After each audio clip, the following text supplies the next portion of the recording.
തിയേറ്ററിലെ ആവേശം കൊള്ളിക്കണമല്ലോ. മറ്റൊന്നും സീൻ മാറുമെന്ന് ഞാൻ വിചാരിച്ചിട്ട് പറഞ്ഞൊന്നുമല്ലല്ലോ, ചുമ്മാ തള്ളി വെക്കുന്നല്ലേ. ഇനിയും ഇറക്കാൻ കുറച്ച് നമ്പേഴ്സ് ഉണ്ട്, ഇനിയും കുറച്ച്.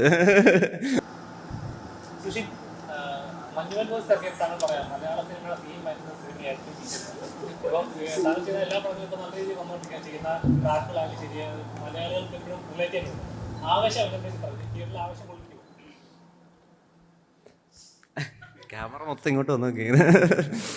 തിയേറ്ററിലെ ആവേശം കൊള്ളിക്കണമല്ലോ, അതുകൊണ്ടല്ലേ അങ്ങനെ ഒരു ആവേശം എന്നുള്ള പേര് വെച്ചിട്ട്. ഇതേപോലെ തന്നെയായിരുന്നു കഴിഞ്ഞ പ്രാവശ്യം രോമാഞ്ചം കൊള്ളിക്കോ എന്നുള്ളൊരു സാധനം.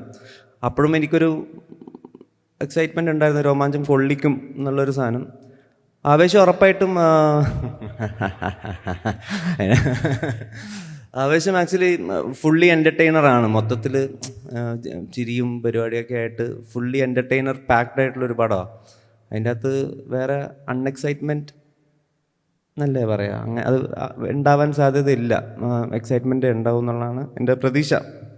മറ്റൊന്നും സീൻ മാറുമെന്ന് ഞാൻ വിചാരിച്ചിട്ട് പറഞ്ഞൊന്നുമല്ലല്ലോ, ചുമ്മാ തള്ളി വെക്കുന്നല്ലേ. അതേപോലെ അങ്ങനെ തന്നെ ആവട്ടെ. തുടക്കത്തിൽ തന്നെ നമുക്ക് ബേസിക്കലി സിനിമയിലേക്ക് ഇന്നാക്കിയത് ആ ടൈറ്റിൽ സോങ് തന്നെയാണ്. അപ്പോഴേക്കും നമ്മൾ ആ ടെമ്പോയിലേക്ക് എത്തി. ഈ ആവേശത്തിൽ എങ്ങനെയായിരുന്നു മ്യൂസിക്കിനെ കൺസീവ് ചെയ്തത്? ആവേശത്തിൽ രോമാഞ്ചത്തിലുള്ള പോലെ, രോമാഞ്ചത്തിൽ ഇപ്പം അങ്ങനെ ഒരു ട്രാക്കൊക്കെ അങ്ങനെ ഉള്ളൂ. ഇതിലുള്ള മിക്ക ട്രാക്സും അങ്ങനെ ഫുള്ളി അത്യാവശ്യം ടെമ്പോ ഉള്ള ട്രാക്സ് തന്നെയാണ് ചെയ്തിരിക്കുന്നത്. അതും ഈ പറഞ്ഞ പോലെ അങ്ങനെ പാട്ടിന് വേണ്ടിയിട്ടുള്ള സിറ്റുവേഷൻസ് ഇല്ല, എല്ലാം ഒരു സ്കോർ പോലെ.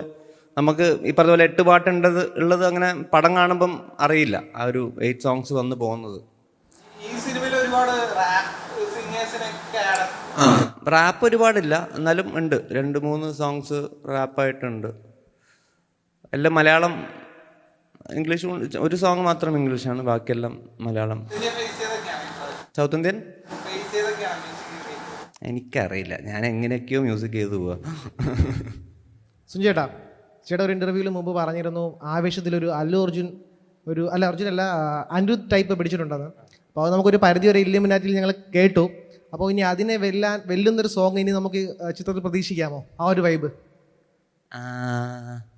ഇനിയും ഇറക്കാൻ കുറച്ച് നമ്പേഴ്സ് ഉണ്ട്, ഇനിയും കുറച്ച് ഇറക്കി വിടും. എനിക്കൊന്ന് റിലീസ് ആവാറായതുകൊണ്ട് ഇനിയിപ്പം പടത്തിന് ശേഷമായിരിക്കും ബാക്കിയുള്ള പാട്ടൊക്കെ ഇറക്കുന്നത്.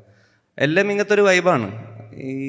എനിക്ക് ഈ അനിരുദ്ധ റെഫറൻസ് എന്ന് പറയാൻ കാരണം എനിക്ക് വേറെ റെഫറൻസ് ഇല്ല ആക്ച്വലി നോക്കാൻ. ഇങ്ങനത്തെ ഒരു ഭയങ്കര എനർജി ട്രാക്കൊക്കെ നോക്കുമ്പം ഈ സന്തോഷ് നായരനും അനിരുദ്ധൊക്കെയാണ് കേട്ടു നോക്കാൻ പറ്റുന്ന സാധനം. അപ്പം അങ്ങനത്തെ കുറച്ച്